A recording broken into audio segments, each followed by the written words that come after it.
You're listening to the Skylight Books podcast. We're an independent, general interest bookstore putting great reads in the hands of people in the Los Feliz neighborhood of Los Angeles. Hosted by resident Skylighters, we're here to bring you new and exciting author conversations, group reads, and bookseller chats. Happy listening. Hello, listeners, and welcome to the Skylight Books podcast. I'm your host, Mike Jeffrey. Skylight Books is an independent bookstore located in the Los Feliz neighborhood of Los Angeles, California. We're open every day from 10 a.m. to 10 p.m., and we also offer online shopping and curbside pickup through our website, skylightbooks.com, and you can find a schedule of upcoming events on there as well. It's my real pleasure to welcome Kaitlyn Tiffany onto the podcast today to talk about her new book, Everything I Need I Get From You, How Fangirls Created the Internet as We Know It, which is out now from FSG Originals. Kaitlyn Tiffany is a staff writer at The Atlantic, where she covers technology and internet culture. She lives in Brooklyn. How's it going today, Kaitlyn? Good. How are you? I'm doing really well. I love this book so much. It's a real pleasure to get you on here to talk about it. And you have something picked out to read? Yeah. So just to preface, I in the course of my daily scrolling today came across the news that Lady Gaga is going to be in the Joker sequel, and then also came across the official account of the Empire State Building replying to that news, saying, "Oh my God." So that's sort of the context in which I felt like this would be like an appropriate excerpt to read. Perfect. Okay. One afternoon at my desk in the Flatiron neighborhood of Manhattan, bored out of my mind, I watched the Facebook CEO Mark Zuckerberg give a speech at Georgetown University, the subject of which was his choice not to fact-check political ads, and was startled by the comments streaming down the side of the live stream. "You're looking very handsome and dashing, looking very sweet and cute, lots of love for you." It ended with a fire emoji and a peace sign. "This man left an indelible footprint in the sands of time. Thanks a lot for this wonderful platform called Facebook," all caps. When I messaged some of the commenters, they talked to me about loving him, calling him a great hero, and complimenting him on being very young. There's no such thing as fan internet, because fan internet is the internet. We don't see these things happening until they've happened. Now, every time a pop star or a real housewife or a woman politician makes a quip, it winds up the subject of homemade merch and reaction gifs. When a man is seen doing something endearing, eating flamin' hot Cheetos with chopsticks, leading the country of Canada with some amount of competence, he becomes the internet's boyfriend for a season. When a girl does something interesting on TikTok, a dance, a funny face, a well-executed bit about how golf courses are causing the destruction of the planet, dozens of Instagram accounts dedicated to her pop up overnight. We love to fan so much, we'll take nobodies and make them into stars just because they film themselves skateboarding, drinking cranberry juice, and listening to Fleetwood Mac, or simply because they yodeled for a few minutes in a Walmart. We trot out a new icon every week, adulating them until they do something worthy of a fall or until we forget. We stan everything now, from Supreme Court justices to new flavors of sparkling water. I've recently stanned a local news blog, a stranger in the comments of a YouTube video, my own sister, a friend's puppy, and a bottle of skin contact wine. Fanning is the dominant mode of online speech, and the vitriol of defensive fans is the dominant mode of shouting people down on social platforms. When anybody anywhere says something critical about Taylor Swift, they know what kind of week they're in for. When a famous person's name is trending on Twitter, it hardly ever means they're dead. It usually means that some sizable group of online people has turned on them, called for their cancellation, and announced a so-and-so's over party. When President Trump announced that he and his wife had tested positive for the coronavirus, the replies to his tweet filled up with the same nonsensical fake hexes, translated from English into Punjabi or Amharic, that Swift fans had been using in the months prior to harass music journalists. Fandom is the dominant mode of commerce, the backbone of the influencer economy, the force behind the bizarre rise of self-aware brand Twitter, and the dizzying ascent of a handful of pop stars whose personal fortunes are larger than the yearly budgets for some small cities.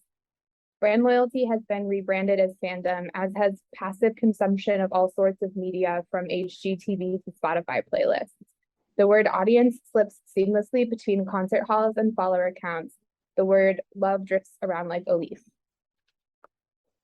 Thank you. I think that's a great excerpt to start with too, because I've been telling a lot of people that I like this book and sort of describing that it's about One Direction fandom, but that's really, it's kind of about like the absurdity of engaging with the internet past a certain threshold or something.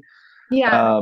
And that excerpt does a great job of showing just like all different types of internet absurdity that have become so normal, but I find are sometimes very difficult to describe. But I was just really curious about like where this book was born because I have a suspicion, but I'm really curious of hearing like when you started and when you want to get into your own like deep dive in book form of your particular fandom. Yeah. I started working on it. I guess first started like working on the proposal in like December 2018, or thereabouts. And originally just knew that I wanted to do something about fandom that was for a general audience, because there's already a ton of academic writing about fandom, but at the time, I didn't think there was anything that was particularly accessible to a broad audience, or nothing that was as current as I thought it needed to be. Mhm.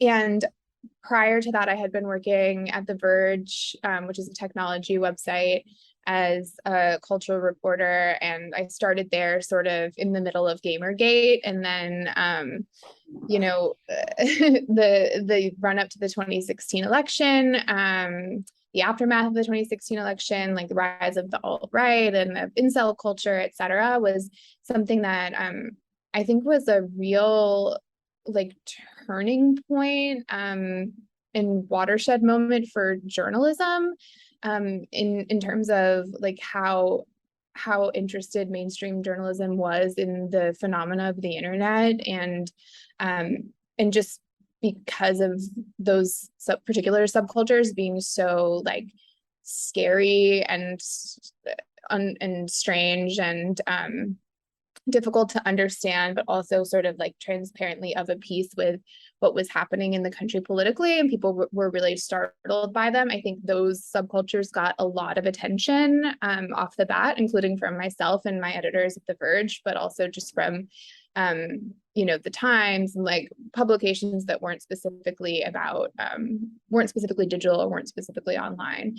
And so then fandom, I felt like, was in some cases like intertwined with those subcultures, but in other cases sort of like separate and removed and not as easily observable, or not as immediately shocking, and it's not as easy to see how complicated and novel they are. At first glance, it's just, oh, a lot of people really like this band, there's nothing to write about. So I really wanted to kind of pull back the curtain a little bit, just to, I guess, like make the argument, as the subtitle kind of does, like in a little bit of an aggrandizing way, but like somewhat sincerely make the argument that a lot of the ways that we talk on the internet now, or even understand politics and culture and discourse, is really informed by fandom, and by viewing things through a fandom lens, just because of the constant presence of fans that people sort of eye roll or like don't think that they notice. Yeah, you kind of touched on the last time I remember like reading about the internet in a nonfiction form and being this excited was that book Kill All Normies, which Yeah. was specifically about 4chan and the meme magic and alt-right internet communities that kind of helped Trump get elected. And it was the first time I felt like the internet had been written about with like competence and like the confidence of someone who like knows their way around rather than that academic lens that feels sort of like detached and too scientific or something. And I appreciated this because it's like if we think about like 4chan on one spectrum, you would think of like One Direction fandom as the other end of it, and that's kind of where you're coming at it. And Yeah. yeah, and I wondered, for people who haven't read the book, if you could talk a little bit about like how you got into One Direction and the nature of that fandom, because that is a little bit surprising too, because you're not like, like you don't make the argument they're the greatest band of all time, and I think that's almost like kind of a wink that lives in that community almost. Yeah, I think like first of all, Kill All Normies is a great book. I really enjoyed that book, but I think like it's a great example of sort of the like cultural lean I was talking about, because Yeah, while that book like does talk quite a bit about Tumblr, it's not to be a hater, but I think it's in like a pretty dismissive way. Like it's definitely. almost like blaming social justice warriors or like special snowflakes or whatever for like the rise of like a reactionary internet politic. But so I guess One Direction fandom being primarily a Tumblr fandom like kind of fits in that category of people that Andrea Nagel would have been referring to in that book. And it is really, that fandom is really informed by like social justice discourse, like so many subcultures on Tumblr are, and sometimes in kind of convoluted ways, which I get into in the book a little bit. And I think that's true of Tumblr at its peak in general. It's like moral and political prerogatives were sometimes quite tangled. Yes. But yeah, I got into the fandom just kind of by happenstance. I went to see a documentary about One Direction with my younger sisters when I was home from a break from college, and I was just like extremely bored. I hated school. It was really not a good fit for me. I was just like totally alienated by college social life and not having a good time. So it was really like the first time in my life that I was spending a lot of time on the internet, just because I had like a much more, just like a very offline childhood. I like went to school and worked at the mall and played soccer and shared a desktop computer with my siblings, and wasn't that curious, I guess. So when I was in college was when I first started using Tumblr. I was sort of drawn to like the like alt-lit sphere, because I wanted to be a writer and I was interested in that. And then after I saw the One Direction documentary, I was like, well, let's see what there is of that on Tumblr. And then it was sort of like down the rabbit hole from there, because there's so much Yeah. on Tumblr. There is unlimited Yeah. about One Direction. And yeah, the greatest band in the world, like I think the fandom would say that they were the biggest rock band in the world, which was arguably true at the time. Yeah.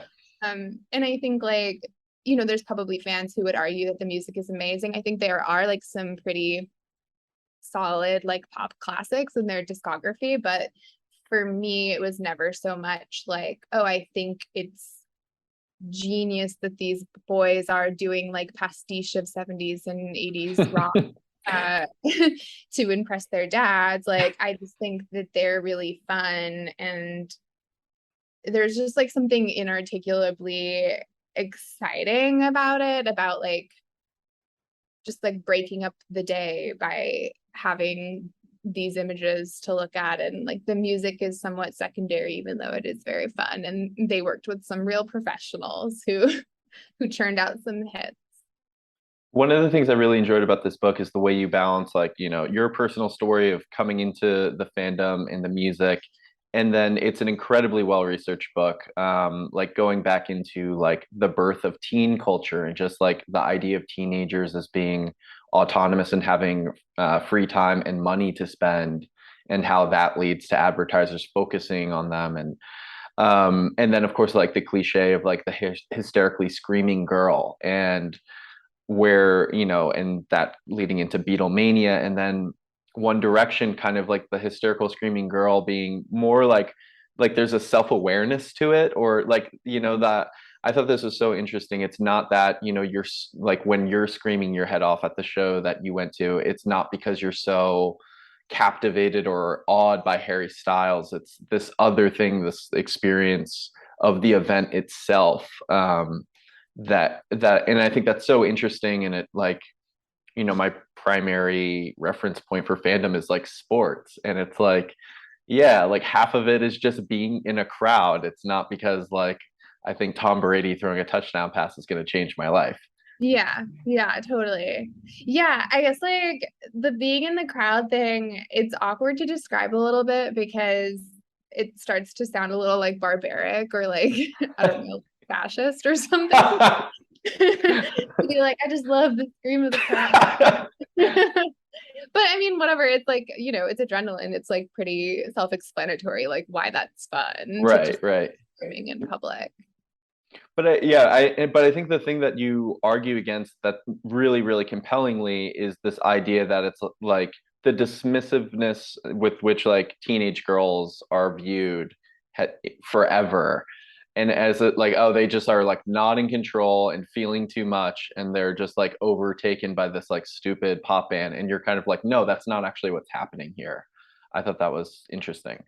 Yeah, I think like it is like sort of what's happening there, but what I like, and I guess like I want to be careful to like not go too far in the other direction either. I don't want to like claim that everybody who enjoys One Direction was like having some kind of like complicated intellectual relationship Right, to it right. or whatever, but like I just think like if millions of people like something and are like having such a profound reaction to something, like it makes sense to ask them about why, and like surely there's going to be different explanations and like different reasons why it's important to them. And so like just simply being like, well, I'm a teen girl and I'm having really big feelings and I don't know what's going on, is like not like most people you ask like have very specific life stories and they'll tell you, which Yeah. is something I felt like was missing from a lot of like especially when I was researching like coverage of Beatlemania. There were these like really rich like narratively written stories by like famous rock journalists at the time or critics at the time, and like none of them involved like saying to anyone like, what are you doing here, what do you want from this experience, like what does this mean to you, whatever. Like there was just none of that at all. And like not everybody is going to have a fascinating answer, but like some people will. I think it's just about like pushing back, I guess, on tropes that are kind of limiting to everyone without necessarily like glorifying girls as girls, like Right, right. there's been a little bit of an overcorrection in that direction. Yeah. Well, you've done a great job of like, kind of showing like what you do in the book, which is like never falling into like the trap of one extreme or the other, and being like critical of both ends at once, which is, I think difficult to do, especially if something that you like care about personally. And I wondered if like your experience of like or appreciation for the music or the community has changed since writing this book. Like, have you gotten like maybe sick of One Direction, or has it just changed for you after writing a book about it? No, I mean, it was really fun for me in that like I felt like it was the first time I was really actively participating in the fandom, just because when I was first into One Direction, like I was lurking on Tumblr in 2013, 2014, kind of receiving One Direction fandom rather than contributing anything to it. And just because like I guess in my view at the time, like the practices of fandom on Tumblr or Twitter didn't really like call on any skill sets I had. Like I didn't want to be tweeting all day about Harry Styles. Like that didn't seem like something that made sense for me. Like I didn't really know how to make any art. I didn't know how to write fanfic. Like I'm not a fiction writer. So this was like really the first time where I was like, oh, I have a skill that I can use to participate in the fandom in a way, even though, I know to some fans it doesn't feel like I'm participating. It feels like I'm taking. But like for me, that's what it felt like. Like I got to go back through all the stuff that like made me laugh like 10 years ago and like try to explain it for the benefit of like hopefully a general audience, but hopefully also like people who remember those same weird things, and some of whom are excited to see it like represented in this form. Yeah, and that kind of brings me to like one of my favorite lines in this book was, if I'm really honest, I like One Direction because their music reminds me of myself. I'm 19 and I'm not 19. I get to hold the two images side by side and think about the ways in which I'm changing and the ways in which I'll always be the same. Which like, I don't know, I have plenty of music that it's like I'll wonder like why am I still listening to Bright Eyes at 31 years old? Like Yeah, do I want to be sad? But it's like I have all these associations with it, and that was the first time I felt like it had been explained to me, like what this thing was doing for me. yeah. I feel like that's a pretty like um common like music fandom experience that also came up in like the I talked to in the book Daniel Savici, who wrote this like amazing ethnography of Springsteen fans. I feel like it came up, just sort of this idea that you can mark time in your life with fandom and it can be sort of Mm. the guiding principle in a way that actually like provides a lot of structure and meaning rather than like derailing you and making you like out of control. And actually weirdly, like after I finished the book, I was reading Jimmy Breslin's book about the 1962 Mets. And in the beginning of the book, he's talking about the Brooklyn Dodgers and like explains fandom exactly that way. Like I remember this specific day of my life because it was the day that this thing happened with the Mhm. Dodgers. And now like these images are associated forever. And like, this is how I keep track of my life story. So I think it's pretty consistent, but like, yeah, music is obviously like very evocative for memory. Yeah, you talk about your mom being a diehard Springsteen fan, and that thing of how we can never really see our parents as people. They can only be our parents to us, and Yeah. kind of like wondering what she was feeling as a teenager listening to I'm on Fire. And then, that brought up, and you have this like very personal experience with it later, even though you're not the biggest Springsteen fan. And it's like, for me, it's my dad who's like obsessed with the Eagles, who like I've never really loved, but like there are certain Don Henley songs that'll just like bring me back to childhood and are doing something for him that's completely separate. Yeah. Yeah. Yeah, totally. It's weird to see your parents like drift into like a different time in their minds. Just something I talk about in that chapter too, like being a kid and like when my mom would listen to Springsteen and just like having this sort of like child's sense of like, oh, my mother has like gone someplace that is inaccessible to me. Like, not that she was like Hmm. literally in a trance or whatever, but like, I don't know, kids, I guess, can pick up on that stuff. Like, it was weird to me to have that memory all of a sudden when I was trying to write the book. I was like, oh yeah, I remember that would like almost hurt my feelings. Like I wouldn't understand. Yeah, Just yeah. have a big sliver of perception. So since we've begun talking about communities or a sense of ordering one's life, like we have to talk about Babygate and Larry Stylinson, Yeah. which are two conspiracy theories within the One Direction lore that are, handled so well here, so fascinating. And I was kind of curious if you've gotten like, I don't know, some hate from the Larrys for kind of being something of a skeptic. Yeah. I haven't heard much of them since the book came out.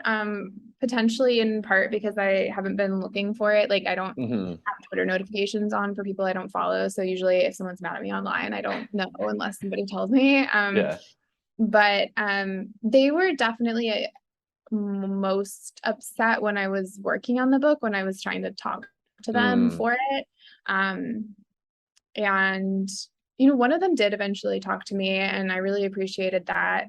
One of them was like really adamant about not, and I could understand why. I mean, she was, yeah, very distressed by the idea of like anything being written about Babygate, and particularly because I had written about it in the past in a way that she didn't like. And I think like, I don't know, like that experience was, I think, really helpful for me because I could look back on the things I wrote about Babygate when I like at the time in 2015 and 2016 when it started happening, and say like, this probably is not the approach I would take again. Like Mm. I think some of the criticisms of these pieces of writing are unfair, but I think some of them actually like have some truth to them. Like um, you know, I could be less glib. I could like focus more on like what actually matters about that story, which is Right. less like, popcorn eating and saying like, look at this bizarre thing. I can't believe anybody thinks this is true. And more thinking about like, well, what is it about the dynamics of fandom that can lead people down a path of conspiracy theorizing, and what does it do to the community when some people really believe and others don't, and like what's the result of these theories. And I think like that was ultimately a lot more productive than just like painstakingly recreating every like weird tangent that those theories took, which was very, I mean, I have like hundreds of pages of notes for those chapters because there's just so much, and you can really like, I mean, you get into a kind of a conspiracy board mindset when you're researching the conspiracy theory, because it's like, oh, I see how these ideas connect. I see how these themes or like patterns repeat. Like I need to explain everything. But you don't, because that is not helpful. For everyone listening, Kaitlyn was just doing a lot with her hands, which is also like one of the better lines in the book about trying to explain to friends and family what these conspiracies are, and like the hands are just going to come in of yeah. connecting dots, drawing lines between things. Yeah, totally. They just come up on their own accord. Yeah, I enjoyed how you did a really nice job of kind of boiling down like the genre tropes of a gossip conspiracy, and how it like almost always involves like a poisonous woman who's taking some famous man and leading them astray. This is really into Babygate. And I that's what made those chapters really great, I think, is that like we kind of like go down into the weeds, but then come up for air and like remember like why we went down there in the first place, Mhm. and what these stories like, provide to the people who believe in them, and also how those things kind of apply across various conspiracy, not just like that specific one. Um, Mhm. Yeah, I think like Tumblr conspiracy theories too, which like this isn't even in the books so much. It was like more something that became clearer to me, like especially through the Johnny Depp and Amber Heard conspiracy theories, was that like uniquely, I mean, obviously anybody who's getting really invested in a conspiracy theory like thinks they have some kind of like moral superiority and are going to like uncover some great truth and be like a hero. But I think like Tumblr conspiracy theories uniquely are really tied to like the moral superiority that comes from like various social justice causes. mm, So like with Johnny Depp, it was, oh, like, we're not actually undermining Me Too. Like, we are actually more progressive than you because we are drawing attention to like male victims of abuse. And then with Babygate, it was, and similar conspiracy theories, it's like, if you don't believe that Harry Styles and Louis Tomlinson are secretly in love, it's because you're homophobic. And so like that's part of why we're doing this. And then also if you don't think that Louis Tomlinson's child's mother is like a manipulative schemer who's like out for money and free plastic surgery, like that's because like you are afraid to criticize women, and like the true feminists like must call out like other women because we are the ones who are like smart enough to see them for who they really are. So that was like something that I think ends up tying like a lot of those conspiracy theories together. definitely. And there's that, I wish it wasn't true. That Yeah. whole trope of the conspiratorial thinking. And I think it's really important to like understand these things, because obviously conspiracy theories are an important part of our social fabric right now. And there's always kind of like the knee-jerk thing of just wanting to like shake someone and dismiss what they're thinking, but it's like they've already taken your counter arguments into account in their like worldview. And I think like being able to understand that like is kind of just like the entry fee to having a meaningful conversation with someone who has like views that might seem crazy to you. Mm-hmm. Mm-hmm.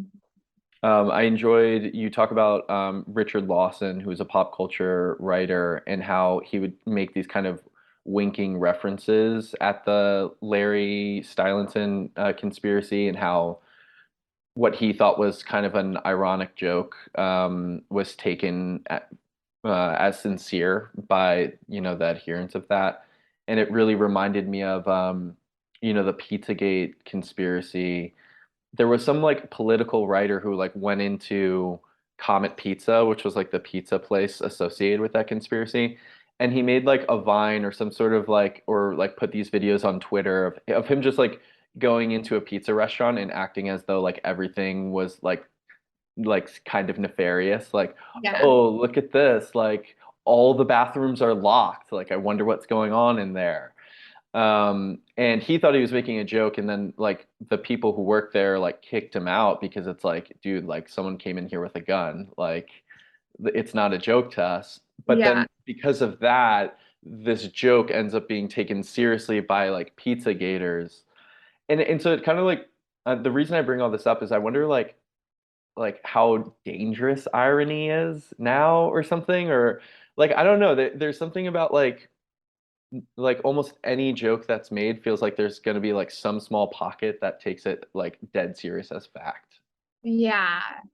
I think like, I guess like part of what made like Tumblr so interesting was like its seclusion from the rest of the internet and the fact Mm, that they could like build their own worlds there, which is like great, but also part of why it was like would lend itself to conspiracy thinking was because you could really craft your own information reality and like circulate it amongst your followers there. And I think like that's probably like the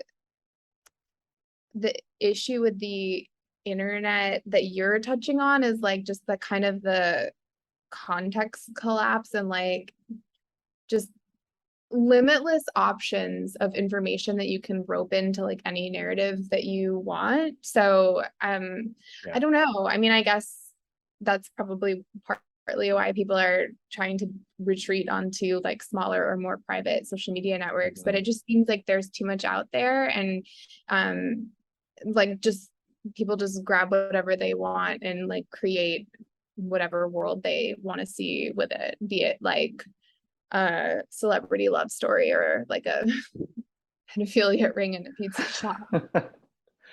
Yeah, and there was something too about you talk about the kind of like extreme or even like violent language fantasy thing of like Harry Styles run me over with your car. Yeah. Which isn't like, I'm not suggesting this is like a bad or dangerous thing, but there's something there about like just the internet leading any like expression to its most extreme form. Yeah. That's like kind of explored in this book that I thought was like highly interesting.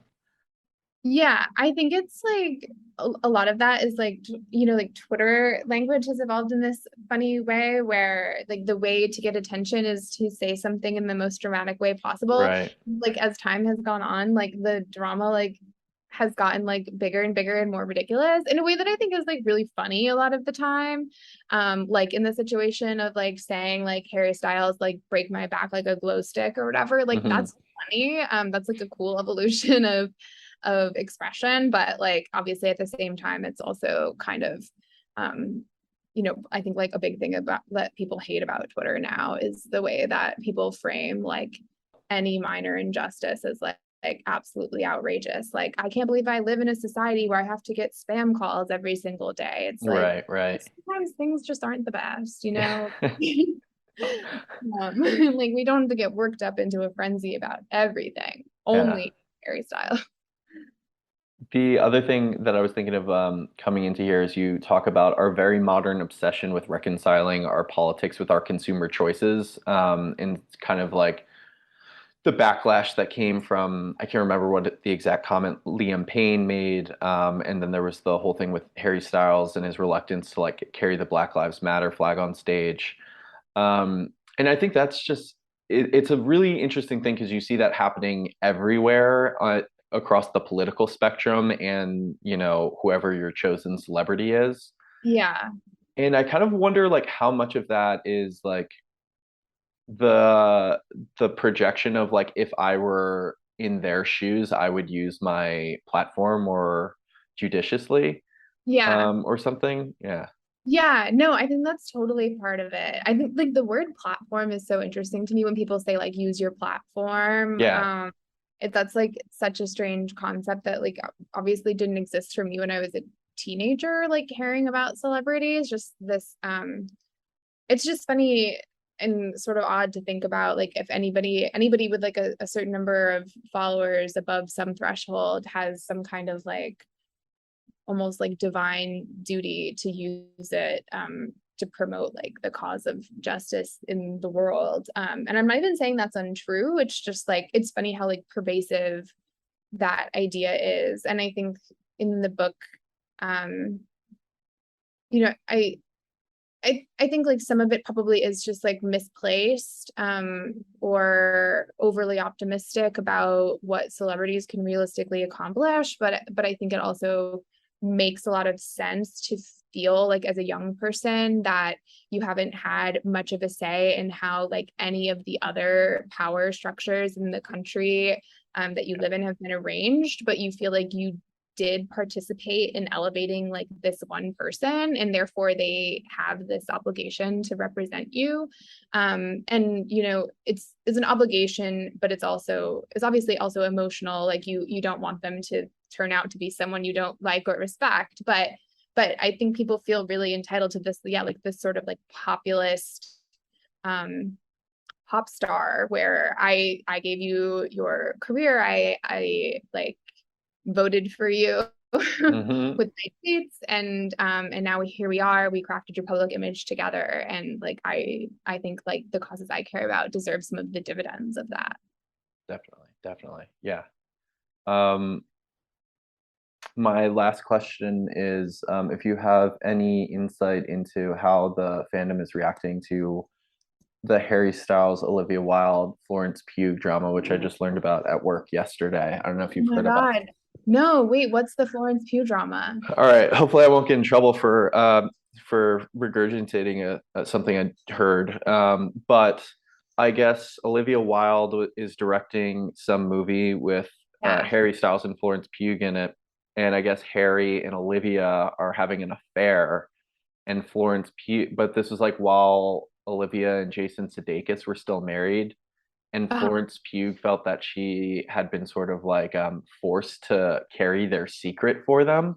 And so now is sort of spitefully not promoting the movie, like not tweeting or reposting about it. And so there's all this, I've done zero research on this, but this is from Emily and Lance, my coworkers, who told me about it yesterday, and it sounds juicy. God. Yeah. I mean, I think it makes sense. I know like, the Tumblr fandom, like the Babygate crowd hates Olivia Wilde, of course. They call her Ho Olivia. Oh, right.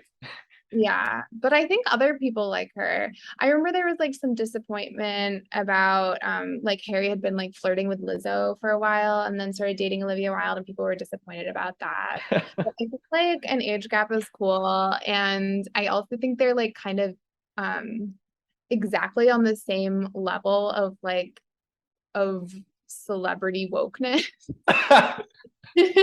they're like as progressive as they can be without like actually understanding anything. Yeah, without there being any real for them. Yeah. But I also sympathize with Florence Pugh. I like her as a celebrity because she's super weird. So she's mad at them, then I'm mad with her. Yeah, the May Queen, not pleased, doesn't want to be carrying around other people's secrets. Who wants to do that? Who wants to keep someone else's secret like that? That's not fun. I know, that's sad. You got to be at the wrap party and see the husband and not say anything, you got to have that like inner moral conversation the whole time. I mean, I've never been like privy to an affair, but I mean, I do love not even in high school. I'm just kidding. No, nobody that I went to high school with was having sex. It was very safe high school. I guess that explains it then. Yeah. All right. Well, I'm just gonna read one more line to you. I hope it's not gonna embarrass you, but I thought this was just such a great encapsulation of what the internet is, and then I'll let you go. But it's real scrutiny of fangirls would reveal everything the internet has made possible: unimpeded creativity, remarkable feats of will, the unexpected easing of loneliness, the goofy precursors to solidarity, but also devastating atomization and division, overstimulation realized as constant anxiety, emotion mutilated into absurdities, attention rendered as addiction, passion fueled into targeted harassment. I thought that was just such a great, pretty way of describing what the internet is and what it does. I was like taken with this book right away just from the topic, because I like reading about niche internet communities and want to see them explored. And then I was surprised and pleased at how funny and how good the sentences were in this book. And so congratulations, this is awesome, and thanks for taking the time. Yeah, thank you so much. I really appreciate it, especially like it's nice when people read parts of it, because I feel like in a lot of interviews, I'm just like, well, I spent a long time figuring out how to word this on paper, and now you're just asking me to like ad lib a worse version out loud off the top of my head. No, yeah, I feel like when I'm picking nonfiction, I'm often picking it based on topic. And then when the language is exciting, it's such a treat. And that was very much the case with this book. So there was, I borrow books from work, and, the second I mark them up, I have to make the decision to buy them. And that happened very quickly in this book. It's just like, I have to underline. So yeah, this was Kaitlyn Tiffany joining me today. We were talking about her book, Everything I Need I Get From You, How Fangirls Created the Internet as We Know It. That's out now. You can come by Skylight and buy it at the store or order it on our website. Thank you so much, Kaitlyn. Thanks. Thank you for listening to the Skylight Books podcast series. Please don't forget to visit our website at skylightbooks.com and make sure to follow us on Twitter and Instagram. Also, don't forget to subscribe to this podcast for more author talks and bookseller conversations. You can find us on Podbean, iTunes, and Spotify. Stay safe and healthy, and we hope to see you back in our store soon.